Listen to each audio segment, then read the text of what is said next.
crank it up. Grumpy&Ginger, yeah. Feel the vibe electric, yeah. Rock and roll without a care. Tune in friends if you dare. Hello, and welcome to this first review, where today I'll be listening to Linkin Park's first release from their latest album, From Zero. And of course, the track is The Emptiness Machine. So, I'm not looking at doing this as a fanboy, or even as a critic, just straight down the line, neutrally objective, as a musician. In these reviews, I'll be looking to make reference to some music theory, some music themes and ideas, as well as how the video track looks and feels. There'll probably be loads of things that I'm sure I'll forget to mention, but I'll try to go through it in sections with timestamps so you can listen to the track yourself as you watch this. I'm doing these reviews in a podcast format because when I'm watching reviews, I find nothing worse than listening to the presenter playing the same section of music over and over. So I'm cutting all that out and giving you the filtered version to get to the point. With that said, before I get started, I just want to make a shout out to PheasAirsoft for putting me up to doing this, and I'll put a link to his page in the comment section below. Right, waffle over. Now, let's get into it. Within those first 10 seconds, we've got loads going off. There's the guitar, there's the drums, there's the vocals. So let's pick those apart. So we start with that guitar, playing those 8th notes, that overdrive, right at the back of the mix. I'm pausing here because I know what I'm going to say next isn't going to be popular, but I'm going to say it anyway. The way that this has been EQ'd, the top end has been almost decapitated, absolutely cut out, and it sounds like the guitar's been played in a bathroom with the door closed. I get why they've done it, and artistic choices are what they are when it comes to, kind of choice of sounds and how those sounds are produced. But as I played it over and over, it was the one thing that I just couldn't let go of. And when the drums kick in 4 or 5 seconds into the track, it reinforces that really heavy EQing. The thing is with the drums, it kind of sounds even worse. The drum kit really sounds as though it's just been full of wet sponges. Now, I did say at the start of this podcast that I'm going to be straight down the line with the review. I'm not looking at doing this as a fanboy, and I'm not looking at hopefully critiquing it. And it may be something that, kind of fans out there really, really like. For me, it didn't work, and that is what it is. But what I will say on an upside is it didn't ruin the track for me. One of the features I'm going to be doing each episode of this podcast is something I've called the hacked off test. Now, this is about as scientific as Dianetics. If you get that reference, you're welcome. If you don't worry, it probably wasn't that funny anyway. The basic idea of this is I listen to a track on my way to work in the morning. It's about a 20-minute journey, so I get to listen to the track a fair few times, and the litmus test is, if I'm still listening to it by the time I get there, it passes. If my sphincter muscle is twitching by the time I get there, it doesn't. This track definitely passed. So, I get that we're not even past the first 10 seconds yet, and we've certainly not even got into the vocals, so let's have a look at that now. So when it comes to notation choice, in the first couple of bars, there's 3 notes that Mike goes for, the root, the 3rd and the 5th of that D minor chord. It's a really smart composition choice to use that simplicity of, the rhythm of the notes and the limitation of the notes actually used to get a message across. If I was to take an educated guess, I would say that the reason that they've clipped the EQ on the drums and the guitar the way they have in the intro is to put it in the background really purposefully, so that that message of what Mike's singing in the lyrics and the words that are used just really punch and hit us. And if that's the case, then fair play. That's exactly what's happened. With that said, when we're thinking about other tracks they've done, I mean, when I first listened to this track, the first thoughts that came to mind was, this sounds like Numb. And as I listened to it and I played the 2 tracks side by side, that made complete sense. And if we take the drums, for example, I know I've harped on about the drums for ages, but in both tracks, the drums at the back of the mix. In both tracks, they've got that EQ clipping. The massive difference being in Numb, it was done well. It was just done well.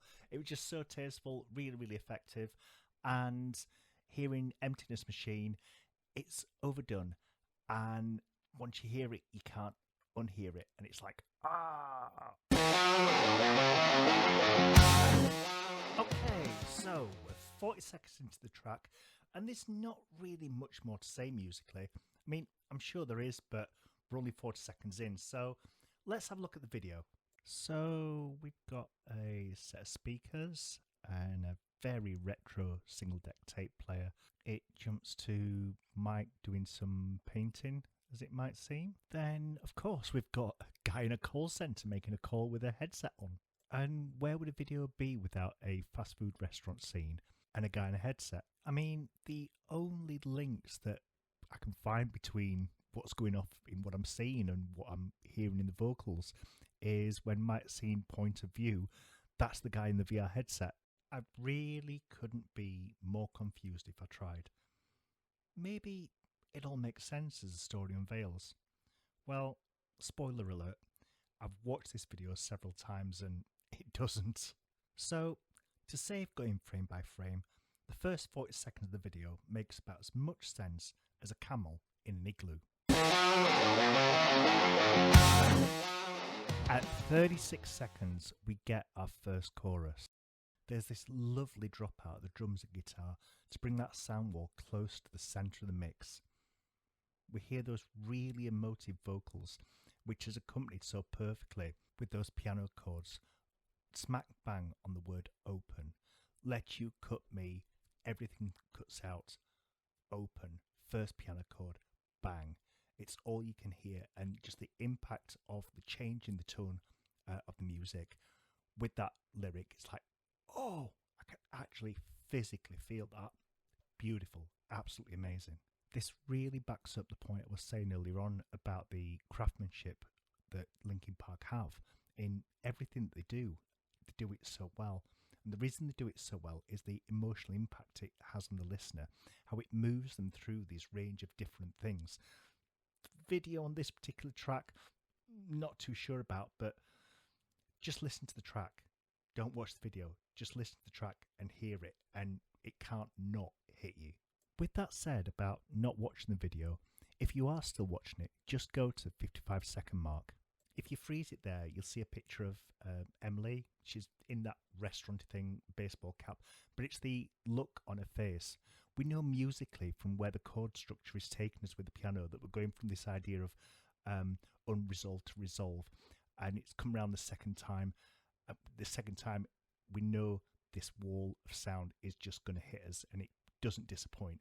I've just played the video and completely got my EQ levels wrong. Believe you me, that's not a complaint. No holes barred, the drums finally get left a leash. That overdrive guitar kicks in, and at 1 minute 8 seconds, we finally hear what I've been waiting for. Emily's voice. She nails it. I mean, that contrast that we're so used to between Chester and Mike in their styles and how they sing, it's not the same, and don't expect it to be the same. Emily is Emily and Chester is Chester. They're both phenomenal talents in their own right. And I think that's what makes choosing a female vocalist for the new lineup such a smart move. There's no way any fan can kind of like compare and say, oh, well, it's not Chester. No, it's not gonna be. Finally, we've come to what is quite possibly the best 10 seconds of the track. Certainly my most favourite 10 seconds. And there are so many reasons for this. Firstly, we've got the video. I know I kind of slammed it earlier on, and it deserves slamming to be fair. But at this point in the video, there is some actual link between what we're seeing and what we're hearing. We're seeing the band perform. They're, kind of rocking it out, doing their thing, and it's fantastic to see.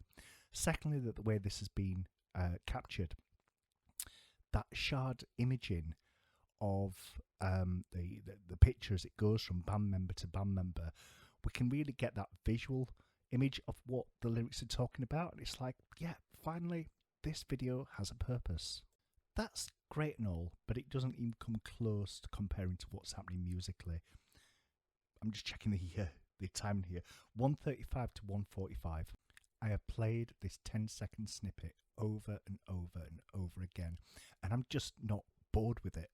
So she spends most of the verse singing in that fourth octave between E4 and A4, and that's fine. We're getting used to this new sound, we're getting used to this new look. She's singing from a chest voice, and it's sounding amazing. And then in the last note of the verse, everything cuts out.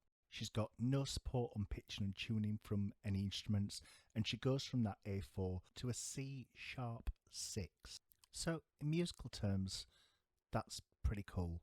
In plain English terms, that's pretty cool. When we think about music notation, we think about this repetition of 8, and the notes have letter names, and those letter names alphabetically C, D, E, F, G, A, B, C. Repeat, repeat, repeat. So I think it's fair to say that your average vocalist has a range of 2 octaves, so being able to repeat those 8-note pattern twice. And the way different vocalists do this are different positions on a piano scale, and using different parts of the voice to achieve different tones within their natural range.